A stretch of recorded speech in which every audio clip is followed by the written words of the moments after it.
If you're familiar with classical music, you'll know that before any great work, be it an opera or an oratorio, there's always a thing called an overture. And it's often the overture that is perhaps the most melodious part, especially of some operas, and often perhaps the most memorable music of the whole work. And indeed, it's the same in the work of redemption, that there was a great prelude. And perhaps it's the prelude that perhaps is most vivid to our imaginations, because we see that prelude, especially when we come into our own church. We see that prelude there, the Annunciation depicted behind the tabernacle. But the actual prelude, the actual overture to this great work of salvation begins much earlier. It's in the first pages of sacred scripture. There on the first pages of the book of Genesis, we hear that moment when God prepares in this great overture the work of salvation, when at the disobedience of our first parents, he decides to create that great work, the Blessed Virgin Mary, who would be the instrument, the means, the channel through which salvation would come into our world.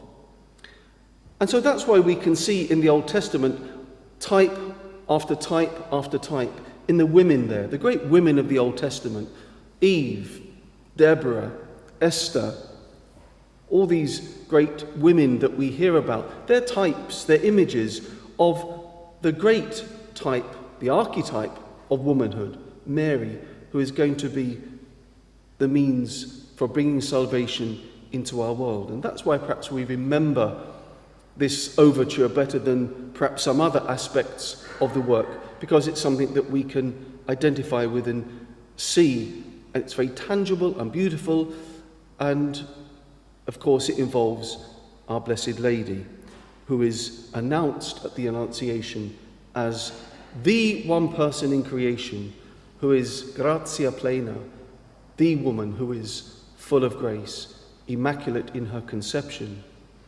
And I suppose that's why we're celebrating the birthday today on the 8th of September, because 9 months previously, on the 8th of December, we celebrated her Immaculate Conception. So the Church wants us to kind of get it into our heads that our Blessed Lady's life was not only perfect, but also she had the perfect confinement, 9 months to the day. Perhaps I'm being a bit whimsical there, I don't know. Well, of course, as with all mothers on their birthdays, generally, and it's my experience as well, they don't expect too much from their children. But if we give them something, even something small, done with love, then we know it's appreciated with great affection. And that's what we do to Our Lady today. We just offer her what we can. The saints tell us over and over again that whoever honours the mother honours the son. I've got a very good priest friend of mine who always says to me, if you don't honour the mother, don't expect any good luck in your life.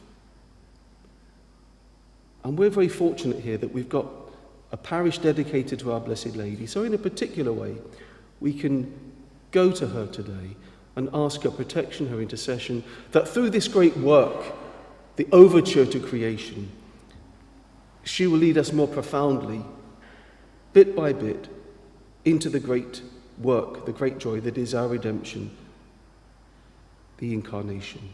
Today in the office, we're given a little extract from one of the homilies of St. Andrew of Crete.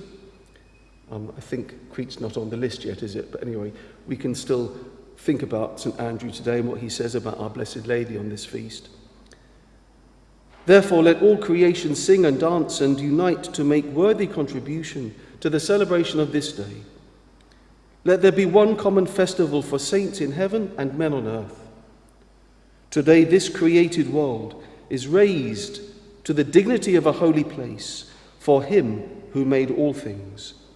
The creature is newly prepared to be a divine dwelling place for the Creator.